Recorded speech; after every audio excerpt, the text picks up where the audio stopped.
আচ্ছা, 3 অঙ্ক, class 9, chapter বৃত্তের পরিধি, চ্যাপ্টার হচ্ছে 16। 3 অঙ্ক, একটি ট্রেনে চাকার ব্যাসার্ধের দৈর্ঘ্য হচ্ছে 0.35 মিটার। 1 মিনিটে চাকাটা 450 বার ঘুরলে ট্রেনটির গতিবেগ ঘন্টায় কত কিমি হবে সেটা হিসেব করে লেখো। আচ্ছা, ট্রেনের চাকার ব্যাসার্ধ হচ্ছে 0.35 মিটার। তাহলে একবার ঘুরলে কতটা যাবে? চাকা যদি একবার ঘুরে তাহলে পরিধি সমান দূরত্ব যাবে। তাহলে প্রথমে এই ব্যাসার্ধ থেকে পরিধি বার করব।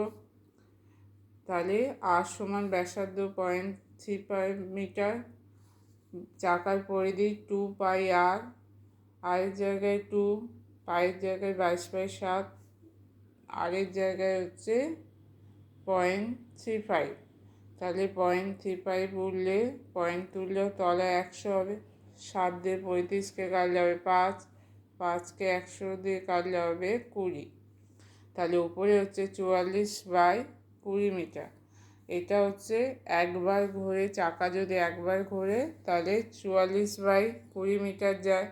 এবার বলেছে 1 মিনিটে চাকাটি 450 বার ঘুরছে। তাহলে 450 বার ঘুরলে চাকাটি 44/20 গুণিতক 450 সমান হচ্ছে 990 মিটার যায়। তাহলে এটা কতক্ষণে যাচ্ছে? 990 মিটার 1 মিনিটে। 1 মিনিটে চাকাটি যায় 990 মিটার। 60 মিনিটে চাকাটি যাবে 990 গুণিতক 60 করে গুণ করে হচ্ছে 59,400 মিটার। এবার এই মিটারকে যদি কিমিতে করা হয় তাহলে 1000 দিয়ে ভাগ হবে। 1000 দিয়ে ভাগ করলে এখানে উত্তর হবে 59.4 কিমি।